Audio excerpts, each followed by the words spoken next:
Fala galera, sejam bem-vindos e bem-vindas ao canal. Meu nome é Stephanie e no vídeo do episódio de hoje do podcast, a minha conversa com Caio Correia, músico, músico da banda Scratcho e também Yogi. Nessa conversa, nesse encontro, a gente dialogou bastante sobre transições de carreira, sobre mudanças, sobre investir naquilo que a gente acredita, sobre confiar no processo também e viver da melhor forma possível dentro daquilo que ressoa com a nossa verdade. Então foi uma conversa muito divertida, muito gostosa. Espero que vocês aprendam com esse diálogo e vem comigo.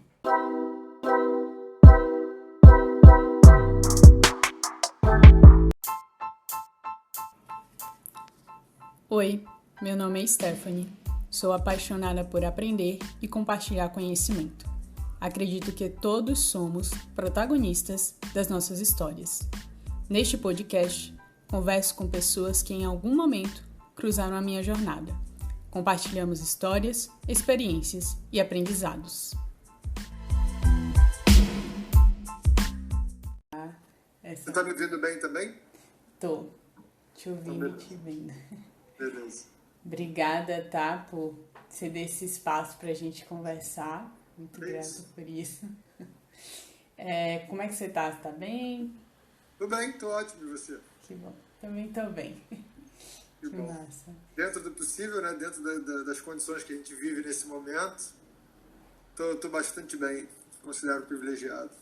Também tô nesse pensamento com você. Boa.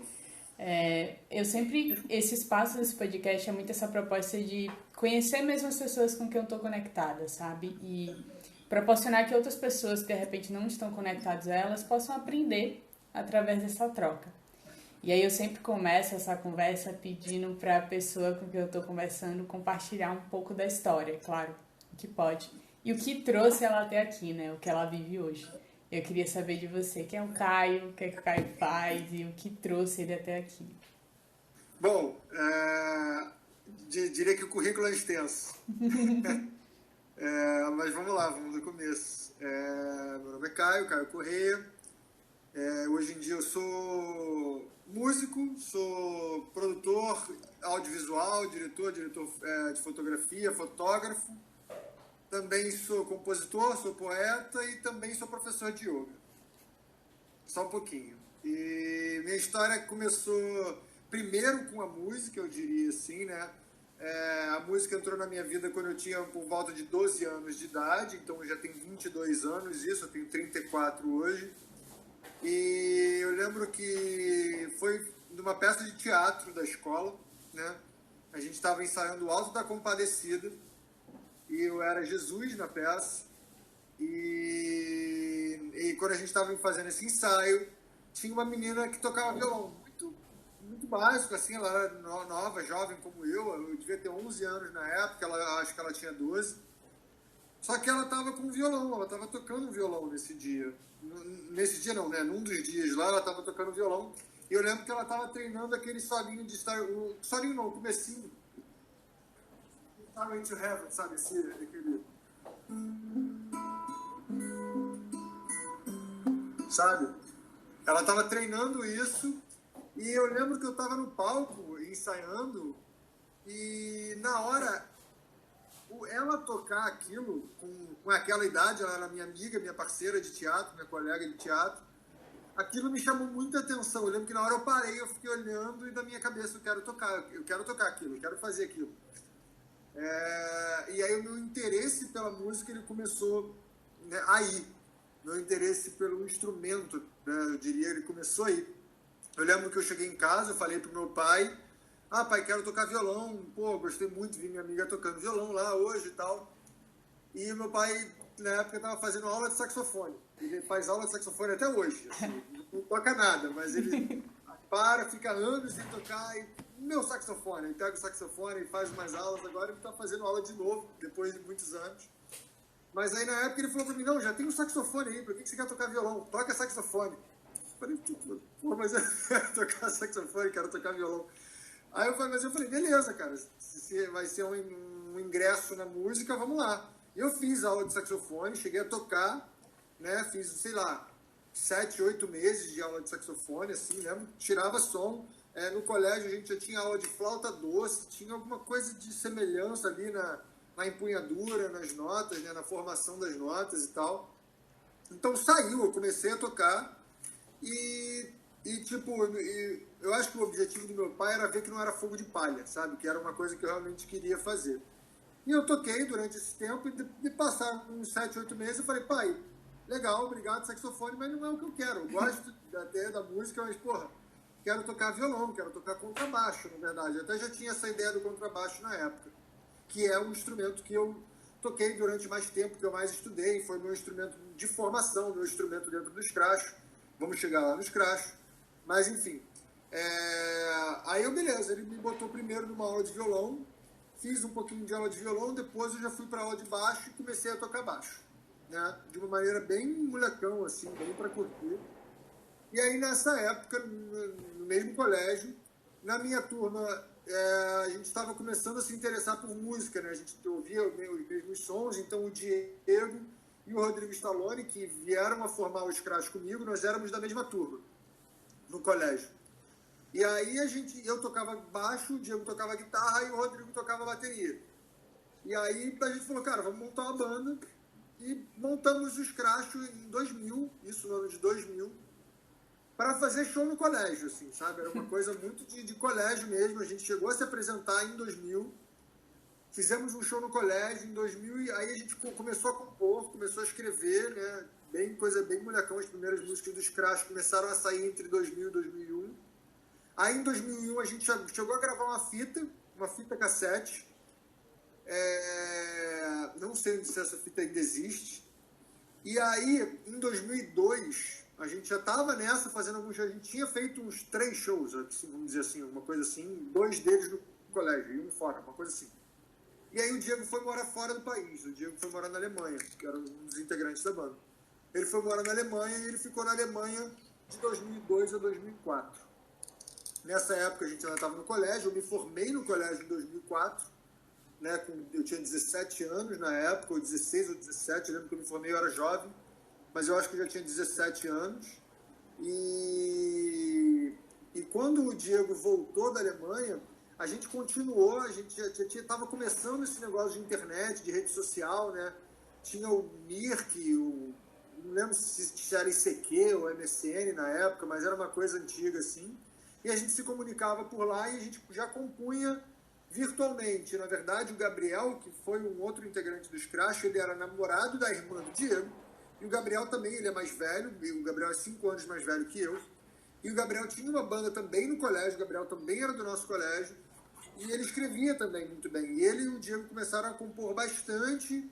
O Gabriel aqui no Brasil e o Diego na Alemanha. Engraçado que hoje o Gabriel mora na Alemanha e o Diego no Brasil. Mas a gente não terminou a banda, só que a banda ficou em hiato, em fase de composição de 2002 a 2004. E em 2004, quando o Diego voltou, a gente assumiu aí sim o Scratch como uma banda que a gente queria botar ela pra frente, já com o Gabriel, já com diversas canções que a gente queria gravar. A gente foi para um estúdio mais legal, assim, gravou as coisas com uma qualidade um pouco melhor, e foi quando gravamos a nossa primeira demo. E a partir daí começamos a levar o Scratch como, de verdade, um investimento de vida, né? Alguma coisa que a gente queria fazer de uma forma mais forte, assim. Então, o início do Scratch, que foi a banda que eu fui com ela até 2015, o Scratch de verdade começou em 2000, mas a gente considera o início profissional, entre aspas, assim, em 2004, tá? E o Scratch foi comigo até 2015, que foi talvez o maior momento em que eu de levar uma carreira, né? Tudo, depois de 2015 eu tenho outras coisas que eu levo, mas Scratch eu digo que foi a parte mais importante e maior da minha vida também, né? Foram 15 anos. E eu cheguei a fazer faculdade de engenharia mecânica. Quando eu me formei no colégio, a primeira faculdade que eu fiz foi de engenharia mecânica, né? Eu não queria fazer, mas o meu pai estava naquela, tipo assim, não, você vai fazer faculdade, tem que fazer faculdade, teve escola boa a vida inteira, tem que fazer faculdade, tem que ser pública ainda, porque eu não vou pagar a faculdade particular e tal. Aí beleza, estudei, passei em sexto na Faculdade Federal de Engenharia Mecânica. Só que eu entrei, eu fiquei, sei lá, acho que fiquei 2 anos na faculdade, só que eu não passei em nenhuma matéria, eu não ia a nenhuma aula, assim, tipo, eu de verdade, eu ia para a faculdade por protocolo, mas eu não fazia as aulas, porque eu já estava tocando, eu já estava na estrada, viajando, eu não queria saber de nada daquilo. Só que eu estava simplesmente cumprindo um protocolo, que nem o protocolo do saxofone, que eu tive que cumprir, sabe? Mas se passou um tempo, eu já ganhava meu dinheiro, eu já viajava, já tinha a minha... De certa forma, eu ainda morava com meus pais, mas eu já tinha uma certa autonomia financeira nessa época, por causa dos crachos. E aí chegou um tempo, eu falei pro meu pai, não quero fazer engenharia, vou largar a faculdade, só que eu até quero estudar, você me ajuda? Porque eu quero estudar coisas que me ajudam na minha carreira, né, nos crachos.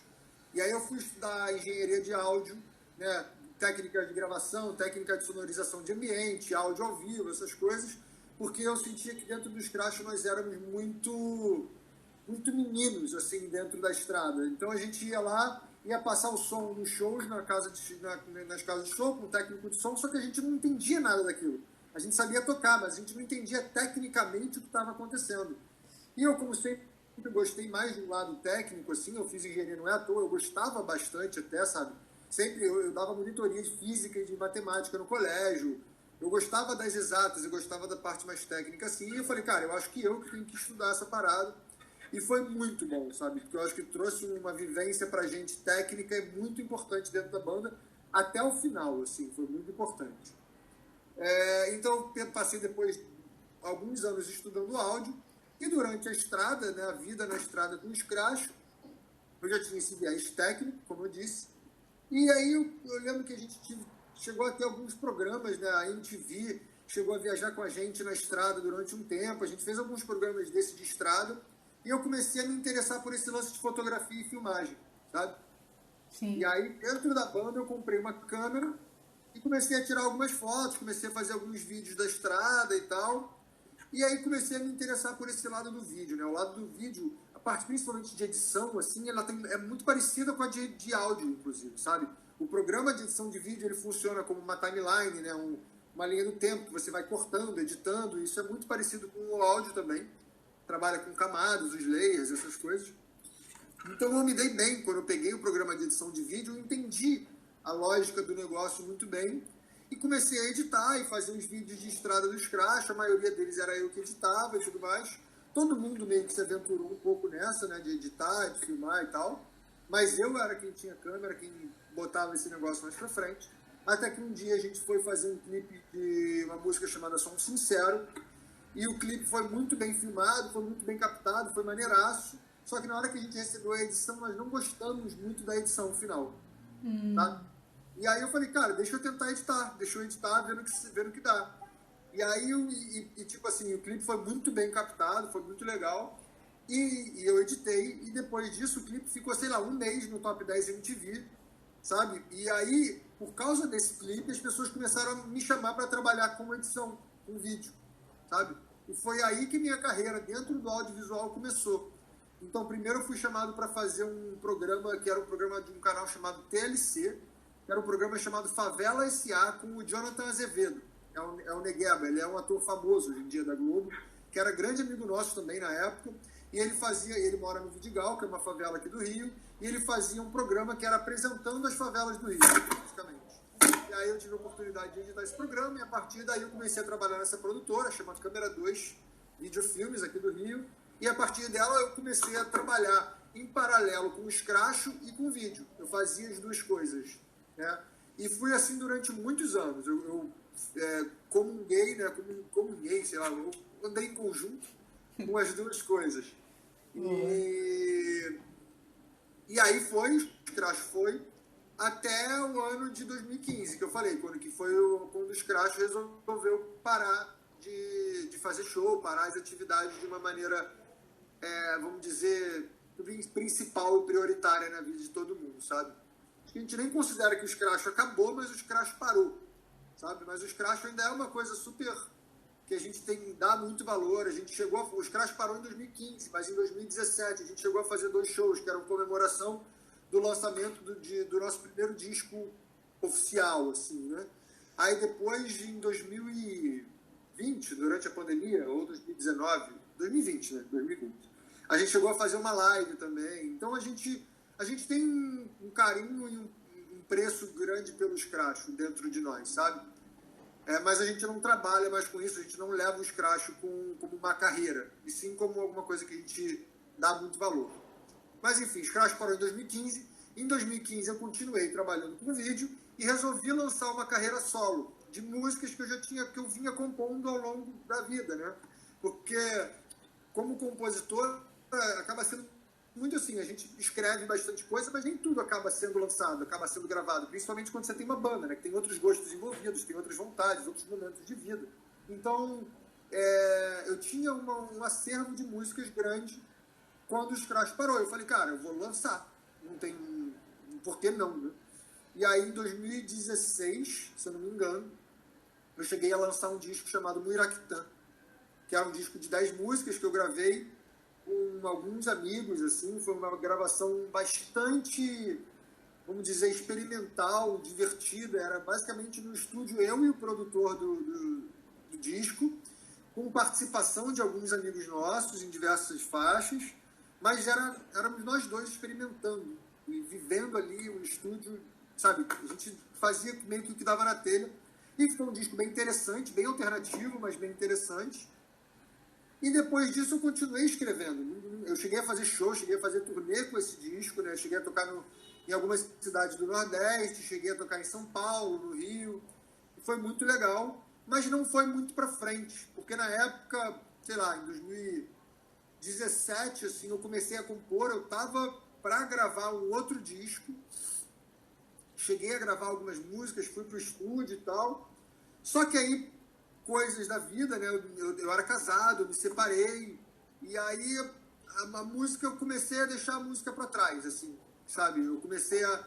Como eu estava em momentos de muita transformação da vida, ou seja, eu saí da casa em que eu era casado, voltei a morar com meus pais, foquei num outro lugar do trabalho, foi quando eu comecei a praticar yoga também, né? Foi quando eu comecei a mergulhar profundamente no yoga. Yoga foi uma coisa na minha vida que eu sempre soube e quis que em algum momento eu realmente me dedicasse àquilo. Eu sempre tive dentro de mim, não sei dizer porquê, mas que quando eu entrasse naquilo eu ia querer mergulhar de cabeça, sabe? Eu sempre tinha esse sentimento dentro de mim e eu senti esse chamado nesse momento, né? Eu me separei e tal e mergulhei dentro do yoga. Eu comecei a estudar muito, comecei a realmente estudar muito, praticar muito. Fiz uma formação de 2 anos e meio, e isso em paralelo à carreira de vídeo, né? Eu cheguei a ter algumas empresas, algumas produtoras de audiovisual, ou seja, eu fui contratado de algumas agências, depois eu tive as minhas próprias empresas, depois eu fechei essas empresas e voltei a trabalhar para os outros, e nesse momento eu falei, cara, quero me dedicar também ao yoga. E aí eu fui fazendo a formação, e recentemente não, já tem 2 anos isso, eu fui contratado por uma empresa chamada Vida Veda, que é uma empresa que difunde a medicina tradicional indiana, que é o Ayurveda. Eu fui chamado para ser o coordenador de audiovisual dessa empresa, né, que é uma empresa que tem faz muitos workshops, palestras, essas coisas, e também vende cursos online, né? Então tem uma demanda de audiovisual bem grande. E, em paralelo a isso, tinha muito a ver com o meu contato do yoga, né? O Ayurveda e o yoga são coisas diferentes, né? É como medicina e filosofia, por exemplo, né? Aqui do Brasil. Só que são coisas que andam juntas em algum lugar, que se comunicam em algum lugar, e as duas são indianas. Então, eu estava estudando sânscrito, tem sânscrito no Ayurveda, tem sânscrito no yoga. São práticas que, quando feitas em conjunto, elas se complementam. Então, era uma coisa que me fazia muito sentido, né, esse mergulho no Ayurveda, sendo que eu já estava nadando profundamente lá no yoga. Então, hoje em dia, o que eu faço, eu sou o coordenador de audiovisual do Vida Veda, eu sou instrutor de yoga e eu também estou voltando a lançar músicas, né? Porque aquelas músicas que eu falei que eu tinha gravado lá em 2017 e ficaram paradas mó tempão, a galera do estúdio que eu gravei essas músicas, recentemente eles montaram um selo chamado Joint Music.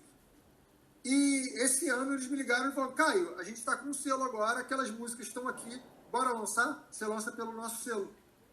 você vai virar um artista Joint Music, e a Joint é parceira da Alta Fonte. A Alta Fonte é uma distribuidora muito legal aqui do Brasil e tal. E eu falei, pô, bicho, vambora. Eu já tinha um monte de música pronta, então realmente essas músicas que eu vou lançar, que eu já lancei uma, né, que chama Vem Cá, e eu vou lançar outra agora, no dia 2 de julho, que é uma música chamada Peito Aberto, que é participação com o Vitor Izenzê, que hoje em dia é do Brasa também. E eu já tenho outras músicas gravadas lá, e tenho outras composições novas até, bem mais novas. E o que a galera desse selo falou, eles falaram, cara, vamos lançar essas suas músicas porque elas já existem, mas também vamos focar no seu trabalho novo. Porque a gente viu eles ouviram as composições, gostaram bastante. É outro estilo de música, né? Na verdade, é um estilo que até parece mais com o scratch do que as músicas que eu vou lançar a partir de agora. Vem Cá tem bastante de um quê scratch ali também. As músicas que eu vou lançar a partir de agora não tem outra vibe, tem outra cara. Que é um EP que eu vou lançar chamado 5. São 5 músicas. Então essa música que eu vou lançar, Peito Aberto, é a primeira música que eu vou lançar desse EP. E ele é um EP com outra vibe, assim, ele é mais batido, assim, tem um quê de rap, com melodia, e é um cara, um beatmaker aqui do Rio, chamado Carlos do Complexo, que ele faz umas batidas animais, assim, então é outro estilo de música, realmente, que eu quis me experimentar nesse lugar. Mas eu continuei compondo músicas mais reggae, mais pop, assim, né? E que essa galera da Joint Music, eles falam, cara, que a gente quer lançar também as suas músicas novas. Então, meio que a minha carreira musical voltou a aparecer nesse ano. Então, eu estou me dedicando hoje em dia a essas 3 coisas, sabe? Ao Vida Veda, dentro do contexto do audiovisual, ao yoga, que hoje em dia eu estou dando aula, né? Eu estou dando aula ainda virtualmente, porque por causa da pandemia... Foi até interessante, porque a pandemia fez com que as aulas virtuais acontecessem de uma forma mais clara, né? A gente conseguiu, pela necessidade, entender um formato interessante de dar aula online. E, cara, hoje em dia eu acho muito legal porque eu consigo dar aula pra gente do mundo inteiro, né? Então isso é muito legal. E acaba sendo, tipo, as pessoas fazem aula de casa, eu dou a minha aula da minha casa também, então tem uma praticidade aí muito interessante também, né? Então, resumão da minha vida em 20 minutos. Muito bom, Caio. Tipo, acho que é muito incrível ver esses giros, né? Essas transições que você teve, né? Enfim, foram processos como você trouxe. Por exemplo, você transitou ali da banda, da música para o audiovisual, mas você passou por um processo de transição. Não foi uma coisa assim, terminei a música e entrei no audiovisual. Não, você transitou ainda na banda, ainda com a banda e a partir dela, né? Porque a sua primeira experiência, digamos assim, de você dizer, não, tá pronto, esse é um produto que eu entreguei com a minha marca, foi com Scratch. E eu me lembro do clipe, ele é lindo. Tipo, é realmente um dos mais incríveis e mais divertidos de ver, sabe? Ficou muito bom, então parabéns. Obrigado. Mas, tipo, é muito massa ver essa coisa da transição e encarar que muitas vezes a gente tem esse receio, né? Caramba, pra onde eu vou e será que eu me guio por essa curiosidade? Porque eu acho que esse movimento também tem isso, né? Tem a curiosidade de você despertar para algo que, de repente, o yoga, como foi na sua vida, né? O audiovisual, a própria música que surgiu ali quando você tinha 11, 10 anos. E de você se arriscar, mostrar isso, né? Porque você poderia ter aceitado junto com a banda aquela edição, ou vocês poderiam ter direcionado para outra pessoa, de repente. Mas não, você abraçou, não, eu vou ver se eu dou um jeito aqui. A partir daí, as outras oportunidades que se abrem, né? Quando a gente se guia pela curiosidade e arrisca. Tem uma coisa que eu sempre falo para amigos meus, para um monte de gente, isso tem uma... Vou dar um exemplo aqui, por exemplo, você nunca está pronto, eu não tenho filho, tá? Mas, por exemplo, você nunca está pronto para ter um filho. Você sempre vai falar, cara, não, mas talvez eu possa esperar um pouco mais, o momento perfeito vai ser logo ali. Se você ficar nessa, você nunca vai fazer. Você nunca vai ter um filho, se você ficar esperando o momento perfeito de ter um filho. E eu acho que esse tipo de risco ocorreu em diversos momentos da minha vida, do tipo, cara, quando o Scratch começou a fazer show, eu não estava prontaço. Eu não era um super músico pronto e estava dominando aquilo, sabe? Quando eu peguei o clipe do Scratch para editar, eu não era um super editor com todo o conhecimento, mas eu me metia a fazer. Eu me metia a fazer com vontade, sabe? Sem medo, com assim, cara, eu vou fingir que eu sou. Eu vou acreditar que eu sou. sabe? Eu vou acreditar que eu sou e vou fazer essa parada dar certo. E eu acho que isso foi realmente um grande guia na minha vida em um monte de coisas, sabe? Eu comecei a escrever assim também. Durante muito tempo, eu falava, não, porque eu não gosto de escrever, eu não gosto dessas coisas, nem me interessa muito. Até que um dia eu falei, cara, quer saber, eu vou escrever. E comecei a fazer, porque se eu ficasse esperando eu realmente sentir uma inspiração divina para eu escrever a música perfeita, eu talvez nunca tivesse começado a escrever, sabe? Então, tem muito essa coisa de você acreditar que você é antes de você ser. Porque senão você nunca vai ser. Você tem que se mostrar aquilo para que até você acredite naquilo, sabe?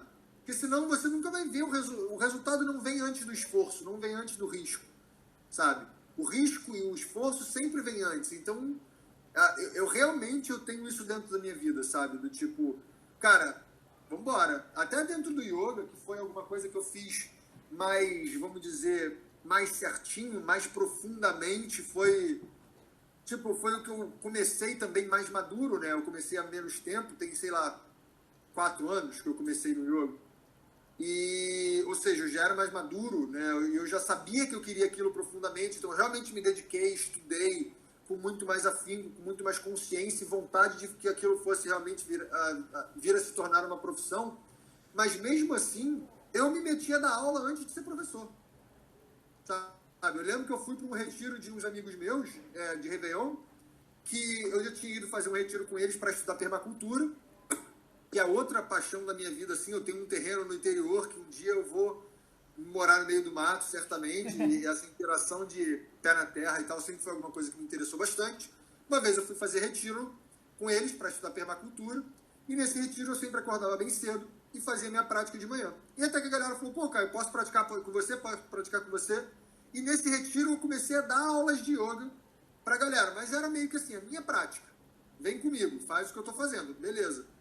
Só que no final desse ano, em questão, acho, não lembro se foi 2018 para 2019 ou 2019 para 2020, não lembro, acho que foi 2018 para 2019, essa mesma galera do retiro ia fazer um retiro de fim de ano e eles me chamaram, cara, você não quer vir para ser o instrutor de yoga da parada? E eu não era formado ainda, ou seja, eu não era professor, mas eu falei, cara, eu vou dar o meu melhor, vamos embora, aceito, sabe?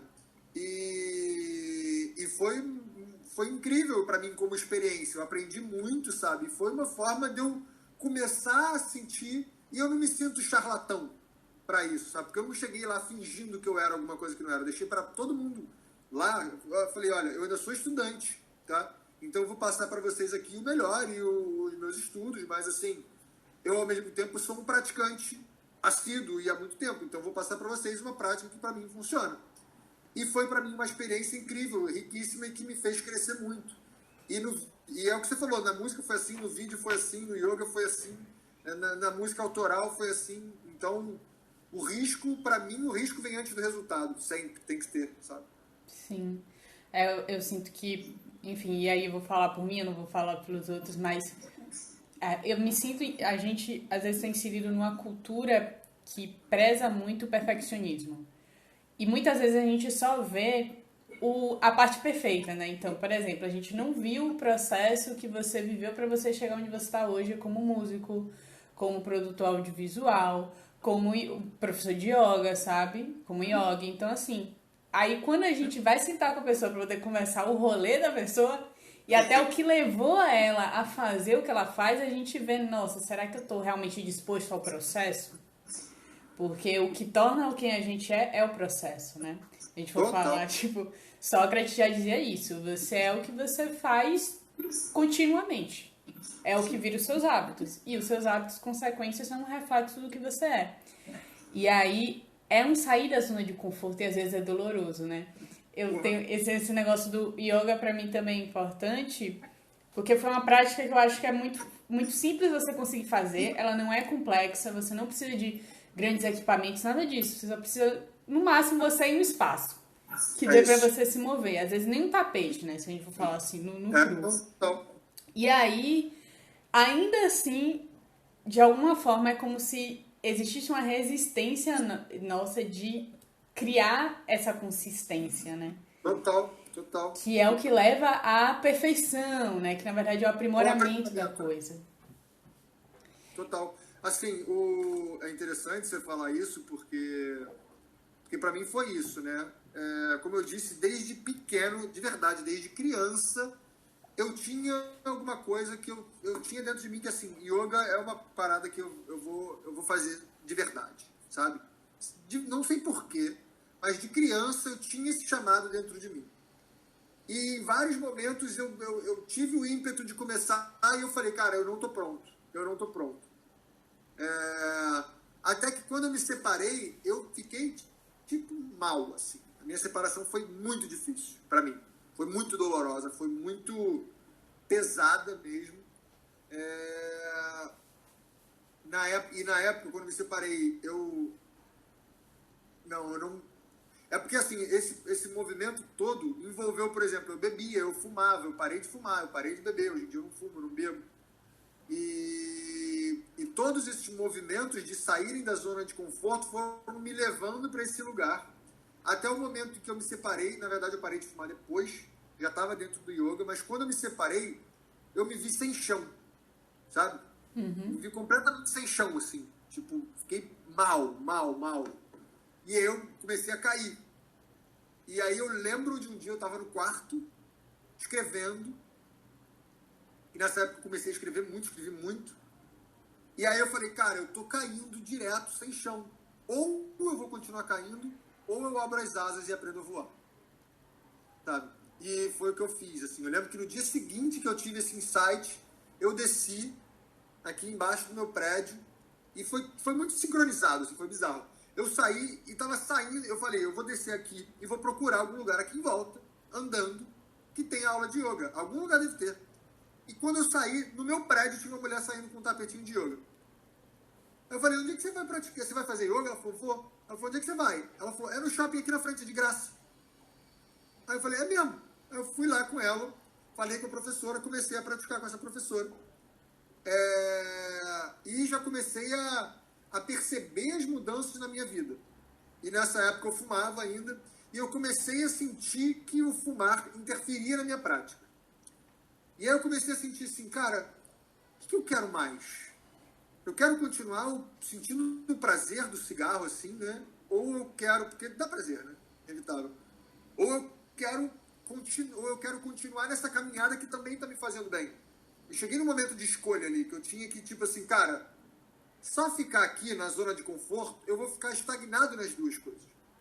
Eu não vou nem evoluir muito em uma e nem na outra. E aí foi um momento da minha vida onde eu comecei a ver que, assim, que pra gente tomar decisões que são difíceis, a gente tem que realmente querer, né? Querer alguma coisa a mais. Porque eu vejo muita gente falando, eu quero parar de fumar. E hoje em dia é engraçado que muita gente vem falar comigo a respeito disso. Eu quero parar de fumar, eu quero melhorar minha alimentação. E a primeira coisa que eu pergunto para a pessoa é, você quer de verdade ou você quer querer? Sabe? Porque muita gente quer querer. Sim. Assim, cara, eu sei que fumar não é legal, mas eu quero fumar. Então você não quer parar ainda, você ainda quer fumar. Tem um estágio antes, que é talvez de você descobrir o que comigo foi o yoga. Eu não estou em absoluto dizendo que é o yoga a saída para essas coisas, mas para mim o yoga foi algo que eu fiz assim, tipo, cara, eu prefiro isso ao invés disso. Por exemplo, eu vejo muitas mulheres que engravidam e elas param de fumar, né? Um vício de anos por causa disso. Porque elas acharam alguma coisa de, não, cara, eu quero isso aqui. Eu quero que meu filho nasça saudável. Então eu vou sair dessa zona de conforto, eu vou abdicar desse prazer momentâneo que é o cigarro aqui, porque eu quero alguma coisa maior. E achar essa coisa maior, muitas vezes é difícil, e achar essa coisa maior também é sair da zona de conforto. No meu caso, eu só achei essa coisa maior porque eu tava na merda, assim, sabe? Eu tava na fossa total, assim, de relacionamento, tava triste, tava pesado, tava em depressão. Eu não acho que eu entrei em depressão de fato, mas eu tava triste, eu tava sentindo o luto da perda de uma forma muito intensa, sabe?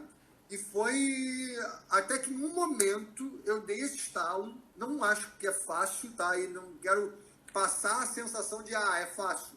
Porque não é, e não é necessariamente todo mundo que consegue, não é necessariamente todo mundo que consegue isso no espaço de tempo que eu consegui, mas em algum momento eu dei esse estalo e eu falei, cara, eu vou assumir as rédeas da minha vida agora, sabe? E aí eu sempre fui um cara que tive dentro de mim disciplina, né? Quando eu sentia que eu queria. Eu lembro que durante muito tempo, dentro da banda, eu achava que eu tocava mal. Eu e a banda toda achávamos que eu tocava meio mal, sabe? Tipo assim, eu tava um pouco abaixo do nível técnico da galera da banda e do nível que a gente queria atingir. E durante muito tempo eu fiquei naquela do tipo, tranquilo, estamos me zoando aqui. Eu tava muito numa de brincadeira, de zoação, né? Aquele clima de banda de moleque ainda, vamos brincar, vamos se divertir e tal. Até que quando a gente foi gravar o nosso primeiro disco, tiveram linhas de baixo que eu não consegui gravar, que não fui eu que gravei. E aquilo me bateu, tipo assim, porra. Aí me machucou, sabe? E aí eu lembro que foi o primeiro momento em que eu senti a disciplina fazendo toda a diferença na minha vida, que eu falei, cara, agora eu vou aprender a tocar esse negócio. E todo dia eu acordava, antes de ir pra faculdade ou pro colégio, não lembro, mas eu acordava tipo 6 horas da manhã, escovava os dentes, sentava e ficava tirando uma música por dia, de músicas que eu achava desafiadoras. E eu lembro que passaram-se tipo 3 meses, assim, e eu cheguei no ensaio, comecei a tocar, eu lembro da galera me olhando assim, como, o que aconteceu com você? Sabe? E eu falei, cara, impressionante, quando você se dedica, o negócio acontece. A constância leva ao aprimoramento. Não acontece de uma hora para outra e nem é fácil. Eu acordava todo dia às 6 horas da manhã, antes de ir para a faculdade, sem menor vontade de fazer aquilo, mas eu senti uma realização gigante quando eu consegui atingir o lugar que eu queria atingir, sabe? E a partir desse momento eu lembro que eu passei a ser um cara que tinha disciplina. Assim, o que eu quero fazer, eu vou fazer, sabe? Eu vou fazer, é para acordar todo dia às 7 horas da manhã e fazer esse negócio, eu vou fazer. E quando eu comecei a fazer o yoga foi muito isso, sabe? Foi do tipo, cara, eu vou me dedicar a essa parada, eu vou começar a estudar e eu vou parar de fumar, sabe? Eu já não comia carne na época, hoje em dia eu sou vegano, né? Mas na época eu era vegetariano já não bebia, o que ajuda bastante, mas eu ainda fumava. E no yoga a gente faz muito respiratório, né? A gente trabalha muito com respiração e, porra, fumar e respiração, né? Preciso nem dizer. Opostos. Exatamente. Então eu consegui ter a disciplina de tipo assim, cara, me dava vontade de pegar um cigarro e falava, cara, não, calma, pensa, o que você quer mais? É esse cigarro ou é o yoga, sabe? E eu falava, não, vamos esperar. Daqui a 1 hora eu penso nisso. E chegava 1 hora depois, eu falava, beleza, vou segurar mais 1 hora. Aí depois chegava, ok, já segurei 20 dias, vou segurar mais 20 dias. E aí passaram-se anos já. Hoje em dia já tem anos que eu não fumo e não tenho a menor vontade, assim, passou completamente, sabe? Mas sair da zona de conforto. E tem uma coisa que eu falo também, que é muito legal, que um professor meu me diz isso muito, que movimento é igual a desconforto.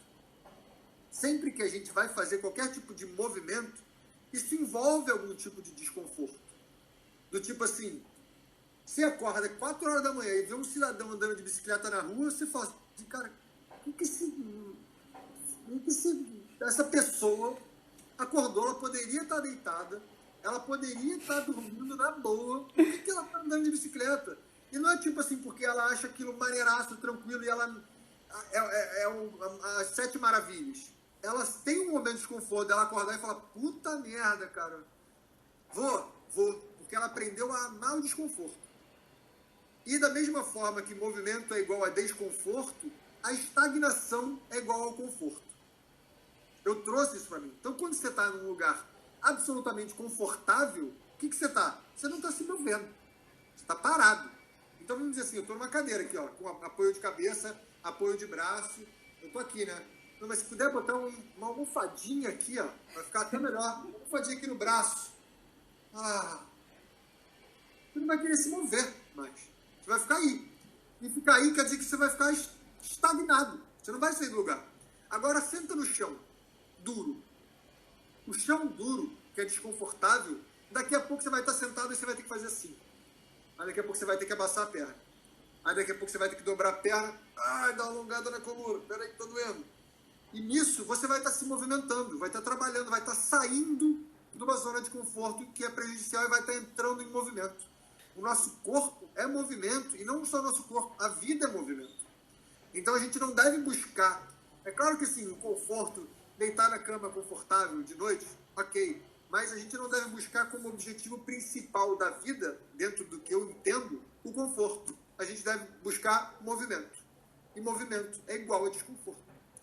Então, as coisas estão ligadas, sabe? A gente não tem que ter medo do desconforto. Pelo contrário, tem que saber transmutar o desconforto em movimento. Caramba, de fato, de fato. É isso, né? É tipo, acho que duas coisas que você trouxe. Primeiro, essa coisa do desconforto, ele vai existir, né? Até quando a gente tá, independente do exercício que você faz, da atividade que você faz, seja física, enfim, quando você tá intelectualmente, por exemplo, em um estado que você já domina aquilo, você se sente às vezes desconfortável, porque você sente aquela lacuna de, e aí? Qual o próximo desafio, né? E Exato. o crescimento que esses desafios e esse movimento ele faz com que a gente adquira, da gente até ter repertório, né? De vida. E também essa questão de você ter clareza do seu porquê, né? Do que te motiva, porque é aquilo que você vai voltar quando surgir um momento de você tentar ficar no seu conforto. Então, por que parar de fumar? Por que praticar um exercício, né? Por que sentar e estudar isso? Por que estar aqui conversando com você? Então, ter esse porquê claro, senão não faz o sentido. E aí você realmente não sai daquele espaço ou não deixa de desenvolver aquilo que você quer.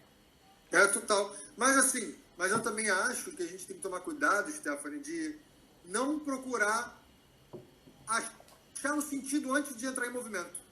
Sim. Né? Porque eu vejo que tem muita gente que faz isso, do tipo assim, cara, mas é porque eu não achei ainda. E por isso eu tô aqui. Não, mas se você não achou, aí mesmo que você tem que sair para procurar, sabe?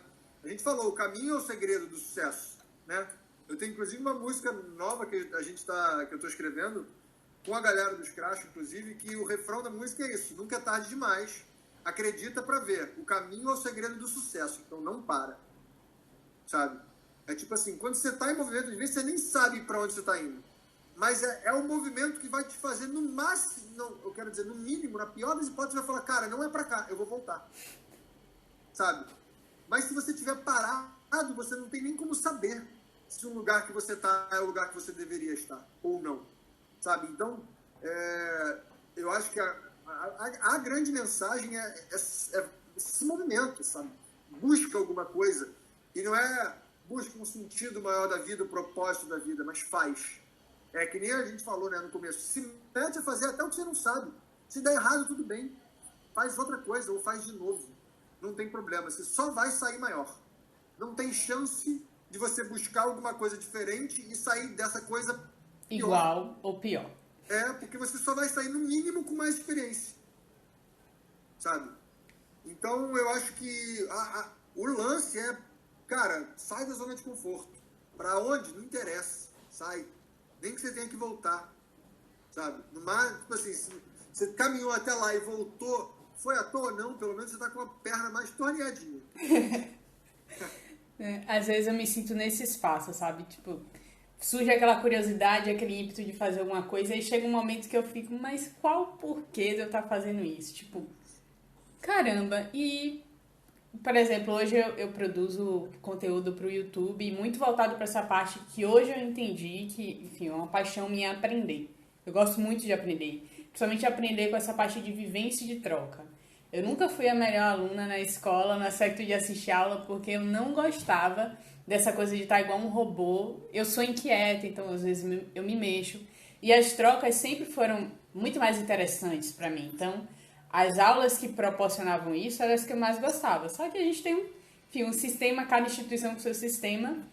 E então eu não era a melhor aluna nesse aspecto. E eu sempre gostei de experimentar um pouco de tudo. Então não conseguia dizer nunca pra você que eu sabia algumas coisas que eu não era boa e que realmente eu não curtia. Mas eu nunca conseguiria dizer assim, isso eu nunca vou fazer. Porque em algum momento da minha vida eu via sentido em estar ali, em estar fazendo aquilo. Melhorava em algum aspecto a minha vida, né? E aí eu percebi que eu gosto muito dessa parte do experimentar e do aprender. Principalmente quando ele vem com esse aspecto de melhorar a minha qualidade de vida em algum aspecto. Né? Me fazer crescer de algum nível, me evoluir, sabe? E aí eu entrei nessa parte de trabalho com aprendizagem autodirigida, porque, enfim, algumas trocas com outras pessoas, uma coisa que me veio e que me trouxeram a gente não aprendeu a aprender. A gente sabe que a gente tem que aprender coisas na vida. E aí falam pra gente sobre adaptabilidade, sobre soft skills, hard skills, mas como é que a gente vai desenvolver isso? Como é que a gente vai ter um aprendizado ao longo da vida, né? E aí criar essa consciência de que no final das contas está todo mundo aqui aprendendo. Mesmo aquele que se diz expert em alguma coisa, tem outras coisas que ele precisa aprender, né? E que você vai aprendendo. E se colocar nesse lugar de aprendiz, às vezes é desconfortável também. Porque é um espaço de você conseguir dizer pro outro que eu não sei, tá? Mas eu vou aprendendo aí, sabe? Nessa jornada. Não, é exatamente isso. E, por exemplo, é o que você falou, né? Os experts, assim, os especialistas, eles são importantes. Mas o que eu sempre digo a respeito disso, eu dou uma aula de criatividade, né? Tem um curso dentro dessa empresa que eu trabalho, Vida Veda, que ele tem um curso que se chama Transforme Sua Saúde. E dentro desse curso, é um curso de 10 módulos, 10 meses, com 10 professores, e eu sou um dos professores e eu dou um módulo sobre criatividade, justamente.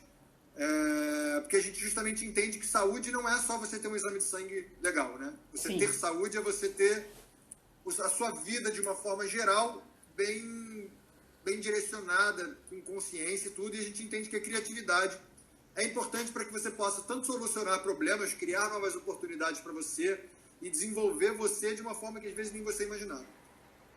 E o que eu falo dos especialistas é que os especialistas são muito importantes, né? Mas o especialista, ele conhece uma coisa. A fundo, mas é uma coisa. Um especialista sobre o quadrado. Só que você conhece aquele quadrado. Você conhece cada cantinho daquele quadrado milimetricamente igual. Agora, pega você e sobe. Você não vai ver mais o quadrado, você vai ver uma pirâmide. Né? Você daqui de cima, tem um quadrado aqui embaixo. Você tira o cara que está só rodando aqui no quadrado 2D e faz assim com ele. Muda a perspectiva do ponto de visão. Bota ele no 3D. É outro mundo. É um mundo que ele não conhece. E sempre tem outras perspectivas que você pode buscar a aprender, sabe? E é nesse lugar que eu acho que a gente tem que se colocar. Sempre que, assim, claro que se você quiser e tiver que ser especialista em alguma coisa, maravilhoso. Mas não acho que você vai fazer isso na sua vida, né? A sua vida é muito mais do que um trabalho ou alguma coisa que você vai ser especialista porque vai ser o seu ganha-pão. Maravilhoso. Seja especialista, precisamos de você. Mas a gente não vai conseguir isso na vida, né? A gente não conhece todos os cantinhos e todos os aspectos da vida. Então ninguém é especialista na vida.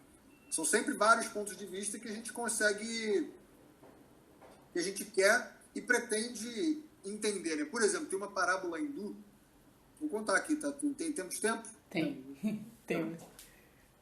Tem uma parábola hindu, que é a parábola do elefante, né? Do elefante e dos cegos. Que eles pegaram 3 cegos e falaram assim, hoje vocês vão conhecer o elefante. Pegaram um cego e botaram ele no rabo do elefante. Tá? E aquele cego lá começou a pegar o rabo do elefante. Pegaram outro cego e botaram na barriga do elefante. E pegaram outro cego e botaram na orelha do elefante. Então, para esses 3 cegos, depois falaram, e agora, vocês 3 aqui juntos, o que é o elefante? Me descreve o elefante. Um dos cegos falou assim, não, o elefante é um negócio que parece uma vassoura, assim, só que é meio mole, tem um pompom na ponta, né? Tem uns pelinhos na ponta ali e tal. Isso que é o elefante, né? É meio pesado, mas é bem maleável. Aí outro cara falou, não! O elefante é uma bola gigante, dura, com uma pele grossa, que é o que estava na barriga. E outro falou, galera, vocês estão viajando, o elefante é tipo uma bandeira larga, assim, você passa a mão, ela até mexe, mas ela é bem maleável, ela é bem grande, assim, sabe? Qual deles estava errado? Nenhum deles estava errado. Só que eles viraram especialistas em uma parte muito pequena do que é o elefante, né? E é isso que a gente acaba fazendo com a nossa vida. A gente acha que entende pra cacete, sendo que a gente não viu tudo.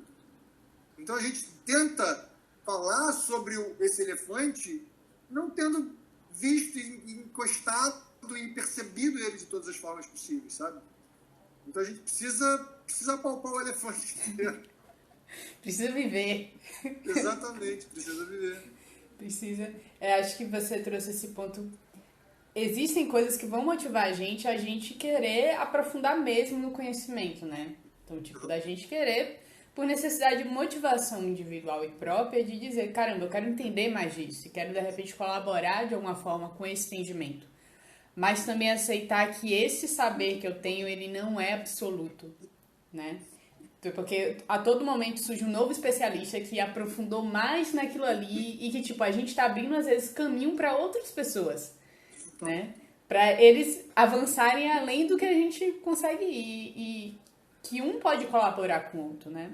Saindo um pouco dessa competitividade e dizer, tipo, os nossos saberes podem se unir e não um tem que derrubar o outro, né? Uma teoria tem que ser melhor que a outra. Eu gosto de trazer isso, os diálogos promovem muito isso, né? De quando você dialoga, não é um espaço de debate ou de monólogo, de eu vou defender o meu ponto de perspectiva e você o seu. Mas sim, caramba, eu vou entender mais sobre aquele tema a partir do seu ponto de vista. Porque é diferente do meu. E você também tem essa oportunidade.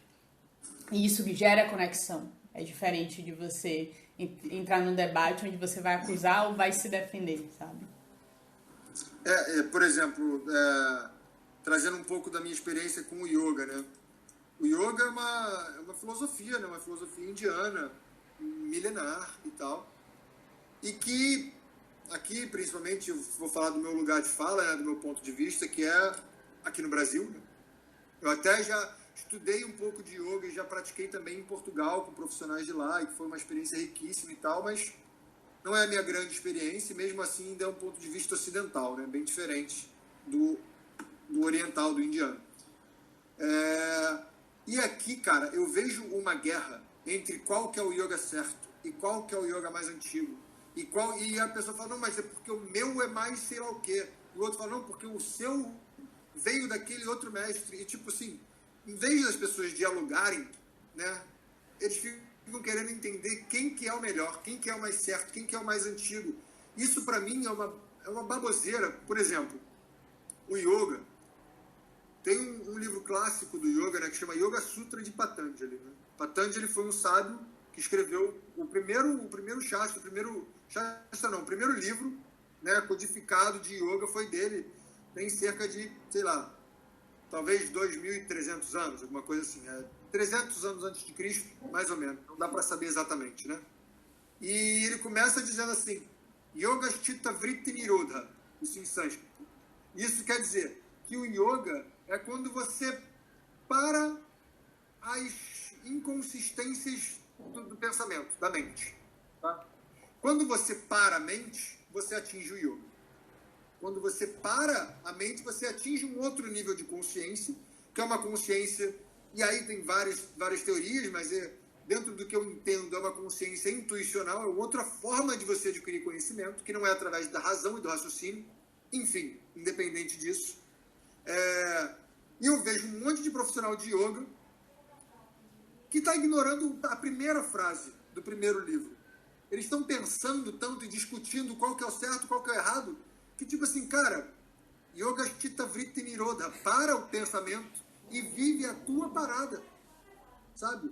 E usa as experiências como algo para fazer com que você atinja o estado que você está buscando.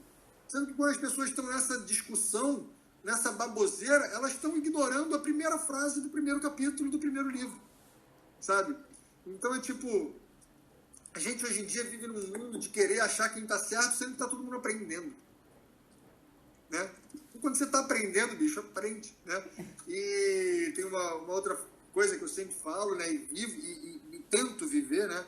Que é assim, cara, se a gente só vai transformar o nosso mundo pelo exemplo, não é pela doutrinação, não é pela imposição, tá ligado? Então, tipo assim, pra mim, não existe e não cabe mais no mundo que a gente vive hoje um médico que fala pra você parar de fumar fumando, sabe? Isso não, pra mim, Caio, tá? Se algum médico nos ouvir aqui, nos vir, e ele fuma e fala para as pessoas pararem de fumar, vai na tua, beleza, mas pra mim não é assim que a gente vai mudar o mundo. Você pode até curar o seu paciente, mas eu estou falando de começar a transformar o mundo ao seu redor. A gente começa a transformar o mundo ao nosso redor sendo o que a gente acredita. Sendo a mudança. Sendo a mudança, exatamente. Então a gente tem que cada vez mais ser o que a gente acha que o mundo tem que ser e não falar, sabe? Eu sei que a gente está num momento de muita polarização, onde as ideias estão duras. É importante, sim, se posicionar. Eu, como artista, como alguém que eu acho que exerce o pensamento crítico de uma forma que eu acho, enfim, que eu não quero fazer mal para ninguém, eu acho importante se posicionar, sim, no momento que a gente está. Só que esse se posicionar não pode ser mais importante do que você ser, sabe? Então, se você se sentir, talvez, impelido a se posicionar por uma pressão interna de alguma coisa que você não é, não se posicione. Busque ser primeiro, sabe? Sim. Porque senão fica raso, fica mentiroso, sabe? Eu acho que o mundo está nesse lugar que está porque está raso. Sabe? Só é polarizado porque não aprofundou. Sabe? Lá no fundo, bicho, não é assim. Não é polarizado. É uma coisa só. É essa a questão. E é muito profunda essa compreensão, sabe? Tem a ver com o sentir, como você trouxe. Tem a ver com a compreensão do ser. De olhar para o outro também como um ser, né? E aí, fundo...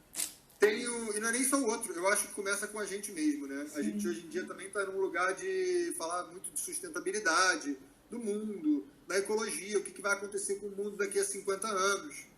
A gente não consegue parar para olhar o que vai ser você. Eu, por exemplo, eu falando de mim, né?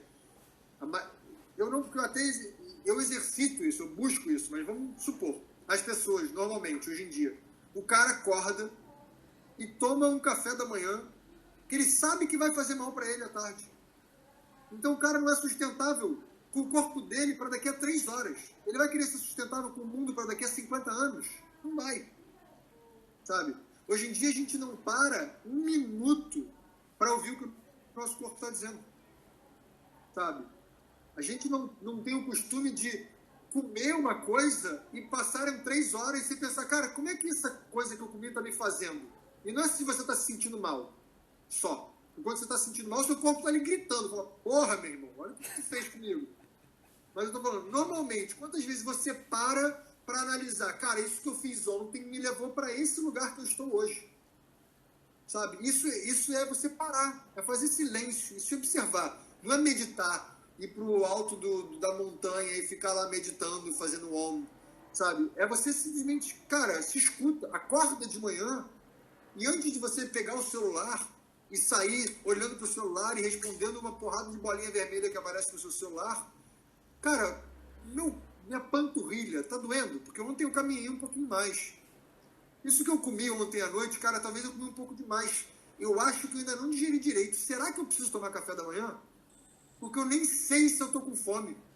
Só que a gente come sem nem saber se tá com fome. Só porque tá na hora de comer. Sendo que quem diz a hora de comer é o seu corpo, quando ele sente fome, sabe? Então a gente não tem mais conexão nem com o próprio corpo, como é que vai ter com o outro?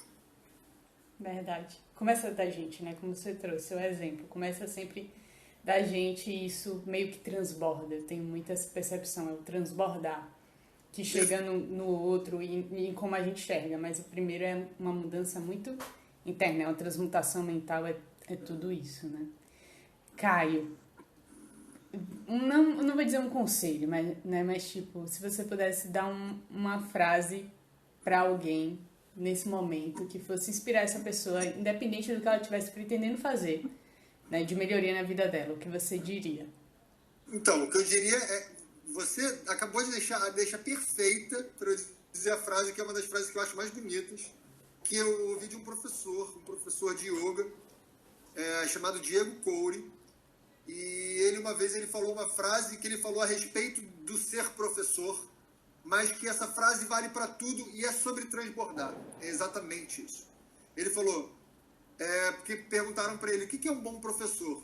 E aí ele falou, cara, um professor é um aluno tão bom que ele aprende tanto que aquele conhecimento preenche e transborda. E isso vale para o amor, isso vale para a amizade, isso vale para a compreensão. Você só vai compreender o outro quando você se compreender. Você só vai ser sincero com o outro quando você for sincero com você. A mensagem, o conselho é deixar transbordar. Mas para transbordar tem que preencher. A gente está vazio. A gente vive vazio, porque a gente só dá atenção para o celular. Você nem cadê o meu celular? Mas só dá atenção para o celular, para fora, para propaganda, para o outro, sabe? Então a gente tem que, em algum momento, ficar com a gente e preencher a nós mesmos até que isso transborde. Quando transbordar, vai atingir os outros. É que nem o copo que transborda, ele molha a mesa em volta. Não tem como não, sabe? Só que não dá para querer que o copo transborde se ele está vazio. Você tem que chacoalhar muito ele, você tem que fazer mal para o copo, para que ele consiga derramar essa água fora que ele quase não tem, sabe? Então é isso, deixa transbordar. A sua deixa foi perfeita, obrigado. Obrigada a você, Caio. Nossa, que troca, que enriquecedor. Cara, eu aprendi muito. E tô muito feliz de conhecer você, sabe? Conhecer pessoa.